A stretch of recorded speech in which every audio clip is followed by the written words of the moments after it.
Je vais vous parler de l'impact environnemental de la centrale. Sur quoi est-ce qu'on nous surveille? On nous surveille essentiellement sur nos rejets à queue et nos rejets gazeux. Parlons d'abord des rejets à queue. Avant le début de la centrale, les services de l'État, l'ADEAL, nous a demandé de faire un point zéro de la faune et de la flore de la rivière, mais aussi côté mer. Et régulièrement, chaque année, nous sommes obligés de faire un nouveau point, un point qui va juste au comptage du nombre d'espèces. Nous sommes obligés de vérifier régulièrement la qualité des eaux dans la nappe phréatique.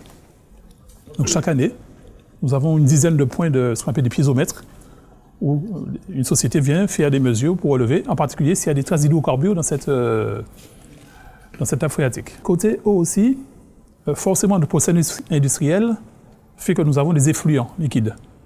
Et nous devons régulièrement, et pour ne pas dire tout le temps, vérifier que ce que nous rejetons dans le milieu naturel respecte un certain nombre de critères. Alors, c'est un peu technique.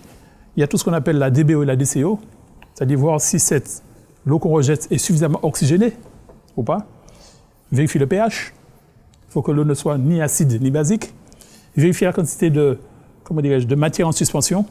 Tout ça pour ne pas abîmer l'environnement. Ça, c'est côté aqueux. Côté gazeux, le plus gros polluant, c'est ce qu'on appelle les oxydes d'azote. Toute combustion, par définition, crée des oxydes d'azote. Dans vos véhicules, messieurs, dames, parfois vous avez un pot catalytique. Le pot catalytique, c'est pourquoi? C'est pour diminuer les oxydes d'azote.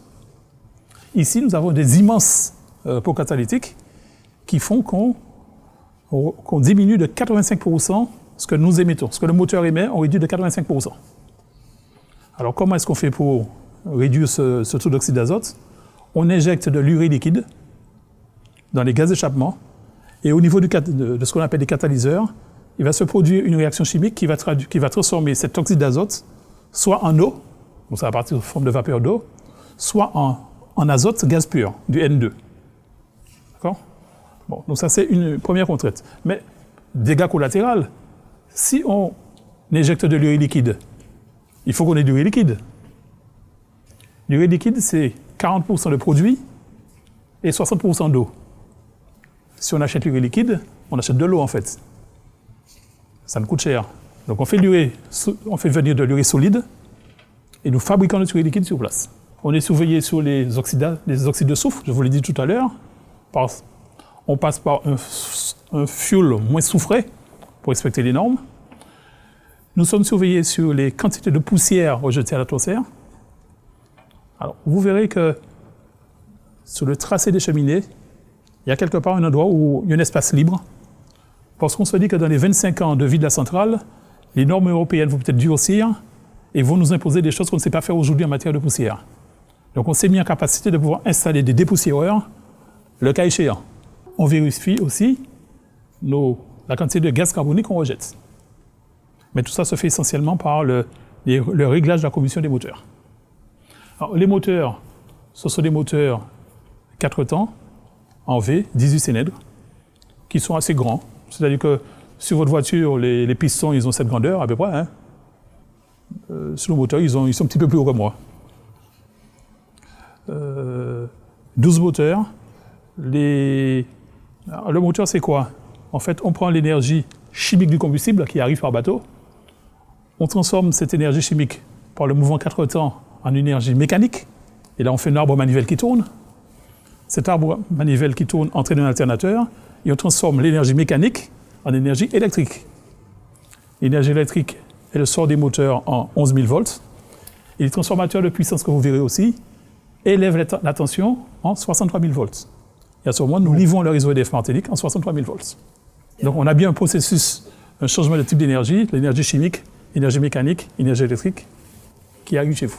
Au fond, ce sont les grands réservoirs de 15 000 m3 que je vous ai montré sur le plan.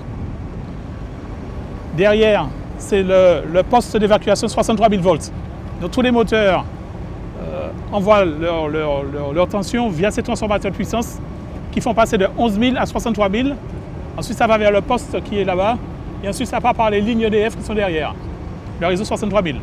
Ces points-là symbolisent les moteurs. Du groupe 1 au groupe 12. Quand les ronds sont rouges, ça signifie que les moteurs sont en service actuellement. Sont en service. Quand ils sont verts, ils sont à l'arrêt. Quand ils sont verts et qu'ils ont le V, ça signifie qu'ils sont bien sûr à l'arrêt, mais ils sont disponibles. Ça signifie que si le dispatching nous demande de démarrer un moteur, on le démarre tout de suite. Il aurait pu être vert avec un motif indisponible. En cas d'incident, en cas de maintenance programmée, les moteurs, le dispatching sait qu'ils ne sont pas disponibles. Sur cette vue, pour chaque moteur, vous avez la puissance qui est délivrée au réseau, la tension du réseau qui est de 64 800 volts actuellement, et la fréquence du réseau est de 50,2 Hz actuellement. Ce synoptique permet aussi à l'opérateur. Alors, l'opérateur fait partie d'une équipe de 5 personnes. Vous avez en permanence 5 personnes ici, puisqu'ils travaillent en 3x8. Alors, vous avez un chef de car, le chef de bloc qui est l'opérateur, et 3 personnes qui sont des hommes de terrain. Avant de revenir sur le mur d'image, l'opérateur ici, avec ses 3 écrans, peut piloter toute la commande, toute la centrale. Par contre, si jamais il devait y avoir un incident et que la maintenance voulait travailler sur le groupe 3, par exemple, derrière, vous avez 12 écrans, un dédié par moteur. Donc, ce sont des postes de repli où quelqu'un pourrait venir faire la maintenance à partir de ces postes. Aujourd'hui, tout est de l'informatique. Donc, on peut démarrer ici, arrêter, on peut faire des mouvements de vanne, etc. Bien sûr, ils sont aidés par des caméras. Les caméras sont importantes, pourquoi? Quand vous avez un feu, détection feu, il faut savoir que si vous ne faites rien, 15 minutes après, vous avez de l'arrosage automatique sur la zone concernée. Pire, ce n'est pas que de l'eau. On éjecte aussi de la mousse. Si vous injectez de la mousse dans un réservoir de 15 000 tonnes de combustible, le combustible, il est mort.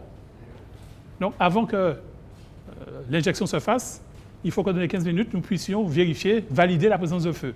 Et ces caméras permettent, en particulier sur les moteurs, si jamais on avait une alarme sur le moteur, savoir s'il y a un feu réel ou pas. Je reviens au mur d'image. Vous avez donc les moteurs qui sont symbolisés ici. Ici, le stockage de combustible, les 3 réservoirs qui sont là. Ce sont les 15 000 que vous voyez là-haut. Actuellement, nous avons un bateau qui nous livre du combustible. Il est en train d'alimenter ce réservoir. Non, celui-là, pardon. Vous avez le trait, il est dû aussi. Par contre, la centrale est alimentée par celui-là. Vous avez une image de la situation combustible. Vous avez aussi une image ici de la production d'urée. Puisqu'on produit de l'urée pour aller dénoxer les fumées.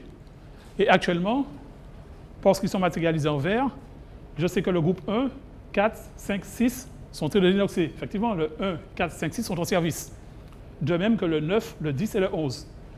Le 9, le 10 et le 11, le 12 pas encore parce qu'ils viennent d'être démarrés. Donc l'opérateur sait si la fonction de nettoyage des fumées est en service ou pas. Quand vous avez un moteur à combustion, forcément, les gaz d'échappement sont très chauds. Ce qu'on fait ici, on récupère des calories qui partiraient normalement à l'atmosphère pour réchauffer de l'eau.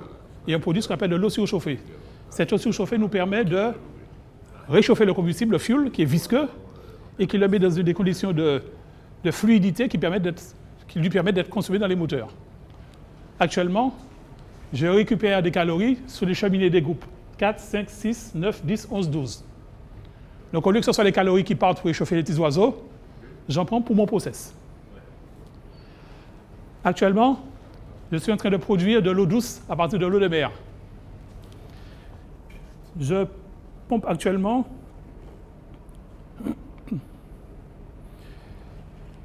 je dessale 1,5 m. Non, quand je prélève 30 mètres cubes d'eau douce, actuellement je fais 1 mètre cube d'eau.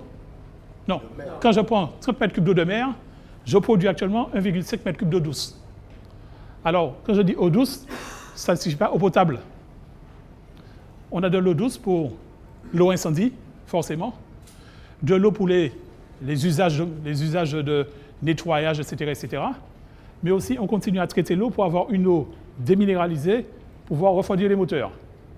Il faut savoir que la déminéralisation est importante parce que tout tuyau qui a un combustible qui a un liquide qui passe à l'intérieur peut être abîmé en particulier par l'oxygène.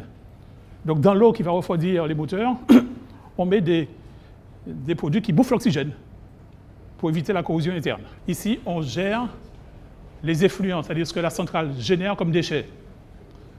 Nous avons un bassin d'orage, on récolte toutes les eaux, et avant de les rejeter à la mer, on vérifie certains paramètres tels que le pH, etc., etc. Je vous disais tout à l'heure que la centrale produit actuellement 100 MW pour 1, 2, 3, 4, 5, 6, 7, 8 moteurs. 8 x 18, on est à peu près à 100, 140 MW. Donc ça signifie que la centrale dispose actuellement de 40 MW de puissance potentielle si le réseau en avait besoin.